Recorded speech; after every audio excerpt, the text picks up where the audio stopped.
नमस्कार जय जगन्नाथ मु प्रज्ञा स्वागत करुच्ची आपण मानक मोर चैनल ओडिया चुणी को आशा करी आपण मैंने समस्ते बहुत ही भलरे थे आ मु भी भगवान दयार बहुत ही भलरे अच्छी। तो मु आज आपण मान सहित भाविली गोटे भल रेसिपी सेयार करी से आपण मैंने सब बड़े घरे बनाऊँच किंतु आज मो स्टाइल भोजी भली खीरी आटा पुणी कम टाइम केमी बनइबे चलते देखने डेरी न करी ताहले आज वीडियो है भोजी स्टाइल खीरी मात्र आधा घंटे ताले चलतु स्टार्ट करवा आज वीडियो।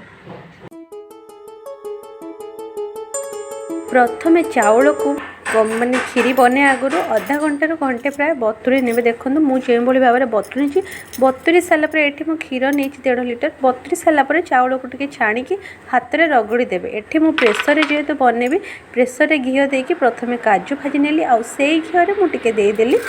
चीनी चीनी देली एपाई कि क्षीर केमती भल कलर हम से आपड़ कौन करेंगे बेसी समय चीनी को जोर फ्लेम देवेनि कारण पोड़गले क्षीर टेस्टा पूरा बदल जाए हल्का फ्लेम ताको मेल्ट हवा पर्यंत कर चलिए। देखो मेल्ट हो गला मुझे चाउलटा छाणी रखी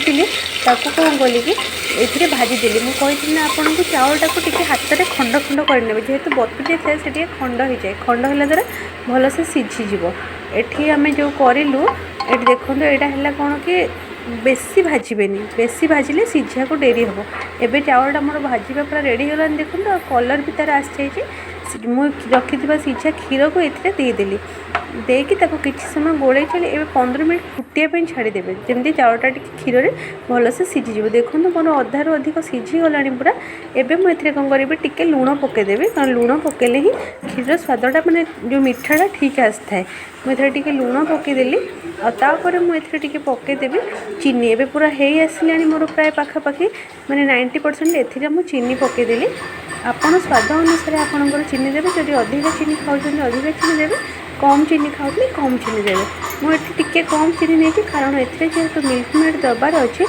से मुझे चीनी टे कम नेली। देखो क्षीरटा पूरा बढ़िया कलर आउ पूरा हो आसला जेहेतु चीनी देती मुझे 3 ରୁ 4 मिनट आपको फुटे नेबी से समय मो काजू भी दे देउछि आधरे देखो पूरा क्षीर उपरटा केमती हो गला आ गुजराती भी दे देछि आउ टिके फुटिया छाड़देवा।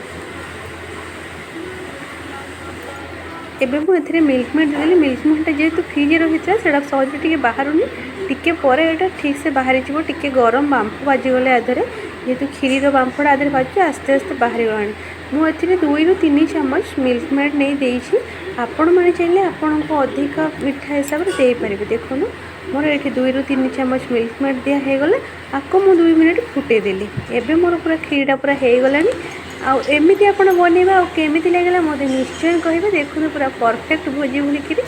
टेस्ट तो बहुत बढ़िया थी। आपण मानू केमी लगे कमेंट माध्यम निश्चिंत जनइबे। जय जगन्नाथ।